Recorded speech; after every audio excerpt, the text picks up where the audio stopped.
तूफानों से डरकर कब तक किनारे बैठे रहोगे?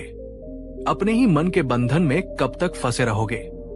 जब टूट जाए हौसला, जब बिखर जाए अरमान, तब याद रखो बुद्ध की वो बातें जो बना दे लोहे सा इंसान। दुनिया हिलाएगी, हालात गिराएंगे, पर जो मन से मजबूत है उसे कौन झुका पाएगा? तो दोस्तों, मैं आपसे अनुरोध करता हूं कि इस वीडियो को पूरे ध्यान और खुले मन से अंत तक जरूर देखिएगा, क्योंकि हर एक बात अपने आप में एक जीवन बदलने वाला सूत्र है।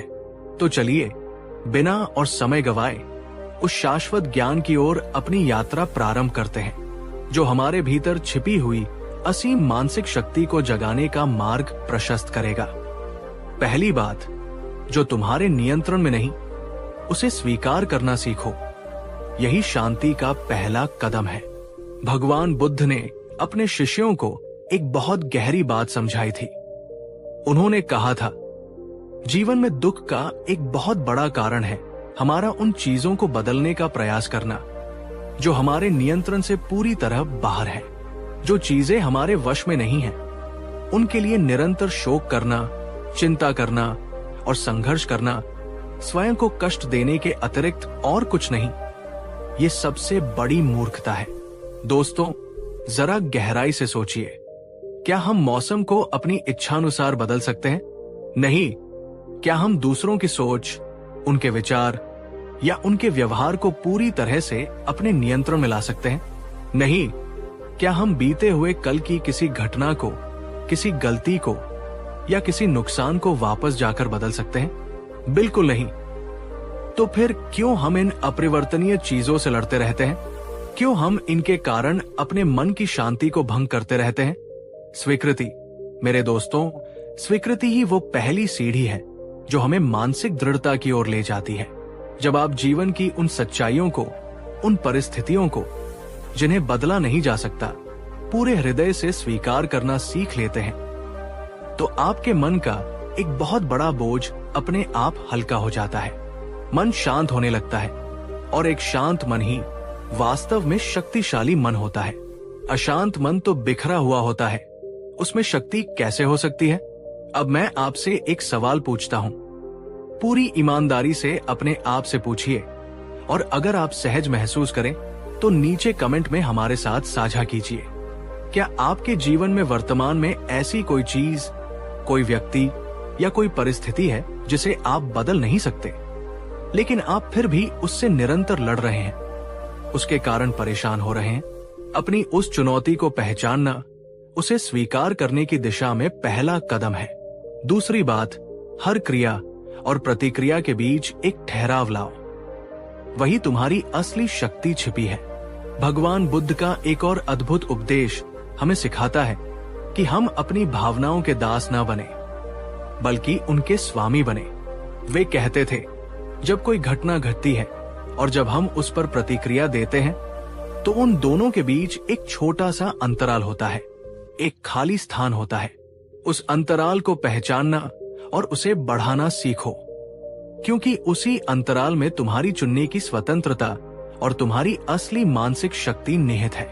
जरा कल्पना कीजिए, किसी ने आपसे कुछ कठोर कह दिया, आपको अपमानित महसूस हुआ और आपका मन तुरंत क्रोध या दुख से भर गया।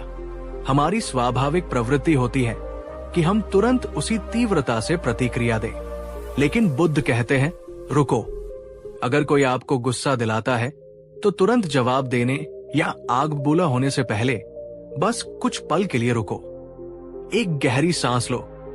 अगर कोई बात आपको बहुत ज्यादा दुखी करती है तो उस दुख में डूब जाने से पहले थोड़ा ठहरो, सोचो। वो एक पल का ठहराव, वो एक गहरी सांस आपको स्थिति को अधिक स्पष्ट रूप से देखने का अवसर देती है। ये आपको आवेग में बहने से रोकती है, और जब आप आवेग में नहीं बहते बल्कि सोच समझकर शांति से प्रतिक्रिया करते हैं, तो आपका मन अडिग और शक्तिशाली बनता है। मन तब मजबूत होता है जब हम परिस्थितियों के गुलाम बनकर उनमें बहते नहीं, बल्कि उनके स्वामी बनकर उन्हें समझते हैं और फिर चुनाव करते हैं कि हमें कैसे प्रतिक्रिया देनी है। दोस्तों, अगर बुद्ध की ये बात आपके दिल को छू गई है और अगर आप अपने जीवन में इस ठहराव को लाने का अभ्यास करने का संकल्प लेते हैं तो अभी इस वीडियो को एक लाइक दीजिए और नीचे कमेंट में लिखिए, मैं प्रतिक्रिया करने से पहले सोचूंगा और रुकूंगा। ये संकल्प आपकी मानसिक शक्ति को बढ़ाएगा। तीसरी बात, मन को भ्रम और मोह से मुक्त करो। सब कुछ परिवर्तनशील है, इसे समझो। बुद्ध की सबसे मौलिक शिक्षाओं में से एक है अनित्यता का सिद्धांत, अर्थात सब कुछ क्षणिक है, परिवर्तनशील है। उन्होंने कहा था, इस संसार में कुछ भी स्थायी नहीं है। सुख, दुख, खुशी, गम, सफलता, असफलता, सब कुछ बादल की तरह आते और जाते हैं। जो आज है वो कल नहीं होगा और जो कल होगा वो परसों नहीं रहेगा। यही प्रकृति का नियम है। जब हम इस गहरे सत्य को भूल जाते हैं और ये मान लेते हैं कि हमारा दुख स्थायी है, हमारी मुश्किलें कभी खत्म नहीं होंगी, हमारा दर्द कभी नहीं जाएगा, तभी हमारा मन कमजोर पड़ने लगता है, निराशा हमें घेरने लगती है। लेकिन अगर आप अपने हृदय की गहराई से ये समझ लें कि जीवन में कुछ भी हमेशा के लिए नहीं रहता, न सुख न दुख, तो मन में एक अद्भुत साहस और धैर्य का संचार होता है। आपको ये विश्वास हो जाता है कि ये कठिन समय भी बीत जाएगा। आप अपने ही जीवन में पीछे मुड़कर देखिए, क्या कभी कोई ऐसा मुश्किल दौर आया था जब आपको लगा था कि अब सब खत्म हो गया, इससे बाहर निकलना असंभव है? लेकिन समय बीता और वो दौर भी खत्म हो गया, है ना?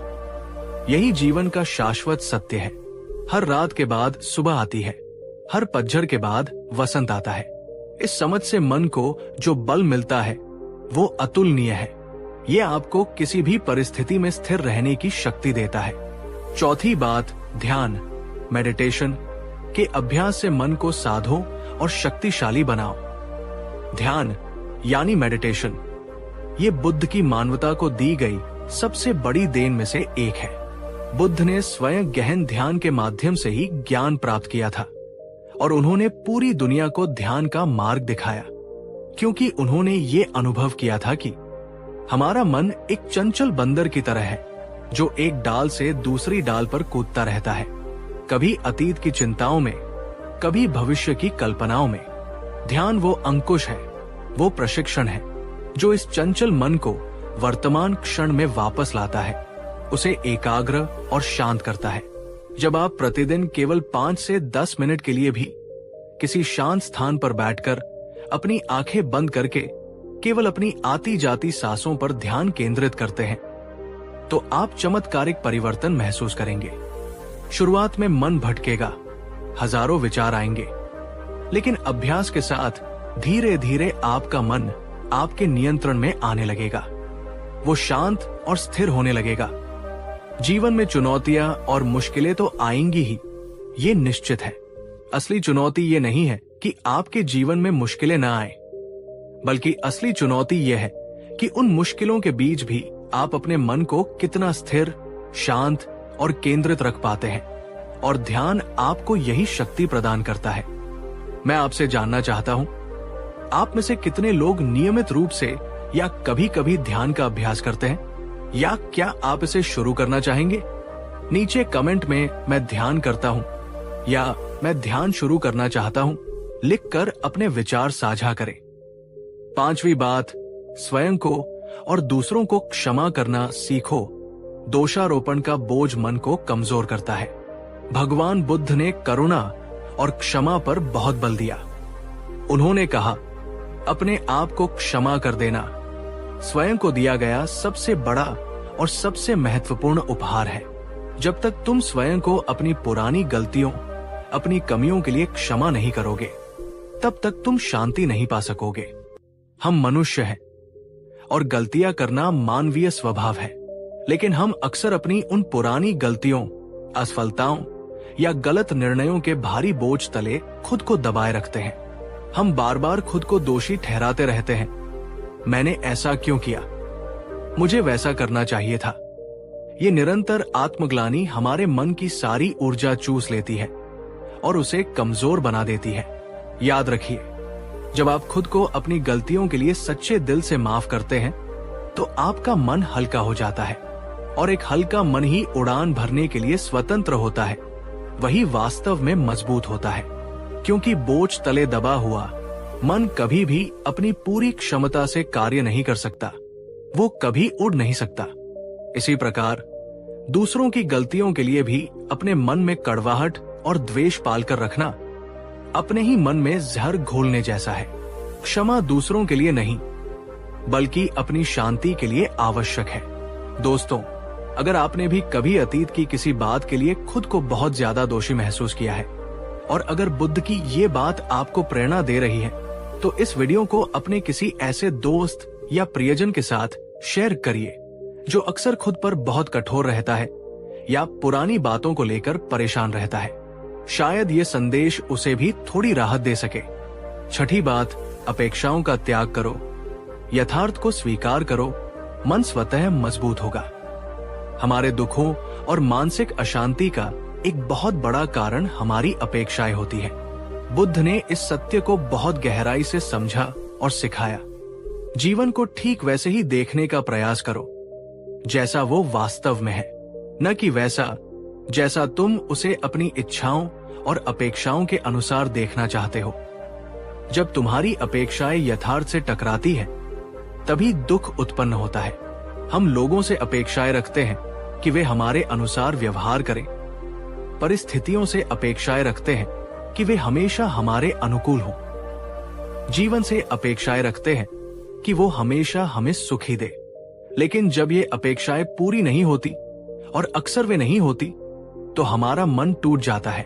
हम निराश और हताश हो जाते हैं। जब आप लोगों से, परिस्थितियों से और स्वयं जीवन से अपनी व्यर्थ की और अनावश्यक उम्मीदें कम कर देते हैं, तो आपका मन बाहरी घटनाओं से कम प्रभावित होता है।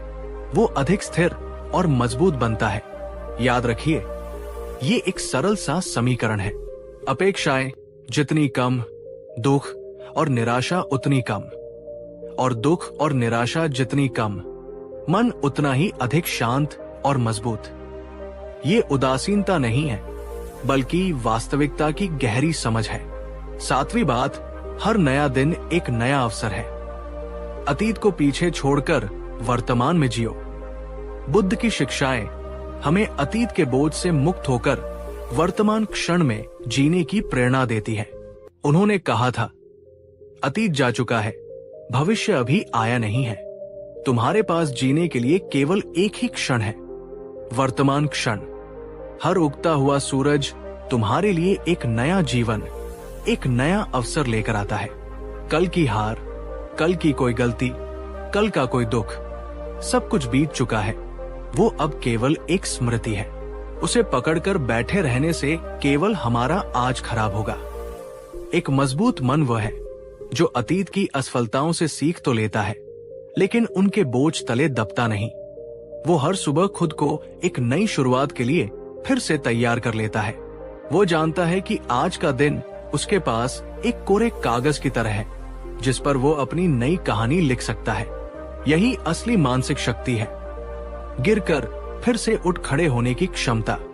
मैं आपसे पूछना चाहता हूं, आज का ये नया दिन, ये नया अवसर आप किस सकारात्मक सोच या किस अच्छे कर्म के साथ बिताना चाहते हैं?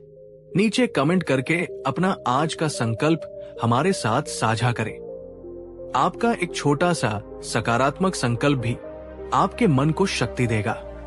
आठवीं बात, स्वयं को गहराई से जानो। जिसने खुद को जान लिया, उसके लिए दुनिया की कोई चुनौती बड़ी नहीं। आत्मज्ञान को बुद्ध ने परम ज्ञान की ओर एक महत्वपूर्ण कदम बताया। उन्होंने कहा, बाहर की दुनिया को जीतने से पहले अपने भीतर के मन को जीतना आवश्यक है, और मन को जीतने के लिए पहले उसे जानना आवश्यक है। जिसने स्वयं को, अपनी शक्तियों और अपनी कमजोरियों को, अपने भयों और अपनी आशाओं को गहराई से जान लिया, उसके लिए कोई भी बाहरी चुनौती वास्तव में बड़ी नहीं होती। जब आप ये समझने लगते हैं कि आपके विचार कहां से आते हैं, आपकी भावनाएं क्यों उत्पन्न होती हैं, कौन सी बातें आपको प्रेरित करती हैं और कौन सी बातें आपको कमजोर बनाती हैं, तब आप अपने मन के प्रति अधिक जागरूक हो जाते हैं। आप अपने डर को पहचानते हैं अपनी सीमाओं को समझते हैं और अपनी वास्तविक ताकत को महसूस करते हैं। और जब ये आत्मज्ञान प्रगाढ़ होता है, तभी आपका मन एक चट्टान की तरह अडिग और स्थिर बनता है, क्योंकि तब आप बाहरी परिस्थितियों से संचालित नहीं होते, बल्कि अपने आंतरिक ज्ञान और विवेक से संचालित होते हैं। खुद को जानने का सबसे सरल तरीका क्या है? नियमित रूप से कुछ समय अकेले में बिताइए। अपने आप से कुछ महत्वपूर्ण सवाल पूछिए। मैं वास्तव में कौन हूं?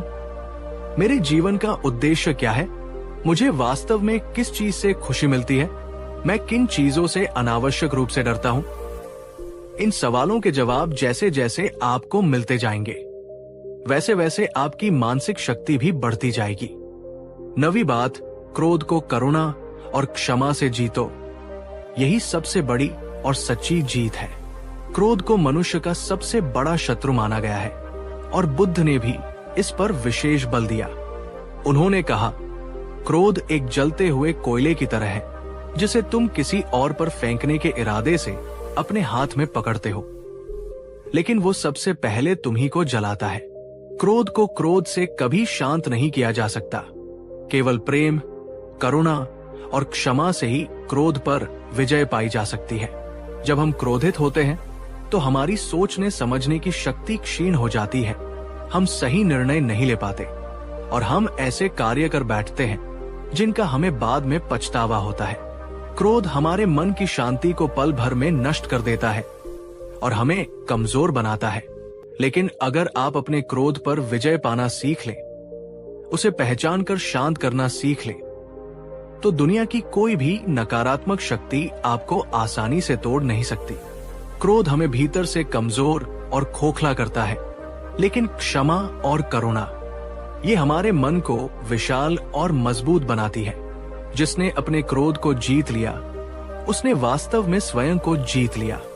दोस्तों, हम सभी को कभी न कभी गुस्सा आता है, लेकिन अगर आप आज ये संकल्प लेते हैं कि आप अपने गुस्से को समझने और उसे नियंत्रित करने का प्रयास करेंगे, तो नीचे कमेंट में लिखिए, मैं अपने क्रोध को प्रेम और करुणा से जीतने का प्रयास करूंगा। 10वीं बात, संतोष और तृप्ति में ही वास्तविक मानसिक शांति और शक्ति है। और अंत में बुद्ध की वो शिक्षा जो आज के भौतिकवादी युग में शायद सबसे अधिक प्रासंगिक है। उन्होंने सिखाया, मनुष्य की इच्छाएं अनंत है, वे कभी पूरी नहीं होती। एक इच्छा पूरी होती है तो 10 नई इच्छाएं जन्म ले लेती है। इसलिए सच्ची शांति और सुख बाहरी वस्तुओं या उपलब्धियों में नहीं, बल्कि आंतरिक संतोष और तृप्ति में निहित है। जिसके पास संतोष का धन है, उससे बड़ा धनी और कोई नहीं। जब आप जो आपके पास है उसके लिए कृतज्ञ होना सीखते हैं, जब आप बहुत अधिक पानी की अंधी दौड़ से बाहर निकलकर सादगी और कम में खुश रहना सीखते हैं, तब आपका मन अनावश्यक बोझ और तनाव से मुक्त हो जाता है। तब बाहरी दुनिया में चाहे कितनी भी उथल पुथल क्यों न हो, कितनी भी मुश्किलें क्यों न आए, आपका मन एक शांत झील की तरह स्थिर रहता है। और यही मन की असली अडिग मजबूती है। एक संतुष्ट मन किसी भी परिस्थिति का सामना अधिक साहस और शांति से कर सकता है। अगर ये वीडियो और बुद्ध के ये वचन आपके मन को छू पाए हों, अगर इनसे आपको थोड़ी भी प्रेरणा या शक्ति मिली हो, तो इस वीडियो को एक लाइक देना न भूलें। इसे अपने दोस्तों, परिवार और उन सभी प्रियजनों के साथ शेयर करें जिन्हें आपको लगता है कि इन बातों से लाभ हो सकता है। ज्ञान बांटने से बढ़ता है और शायद आपका एक शेयर किसी के जीवन में सकारात्मक बदलाव ला सके। और अगर आप भविष्य में भी ऐसी ही गहरी, जीवन बदलने वाली और मन को शांति देने वाली बातें सुनना चाहते हैं, तो हमारे इस चैनल को सब्सक्राइब करके बेल आइकन को दबाना बिल्कुल न भूलें, ताकि हमारी अगली मुलाकात आपसे छूट न जाए। याद रखिए मेरे दोस्तों, मन की मजबूती ही हमारा सबसे बड़ा हथियार है, और जिसके पास ये हथियार है उसे जीवन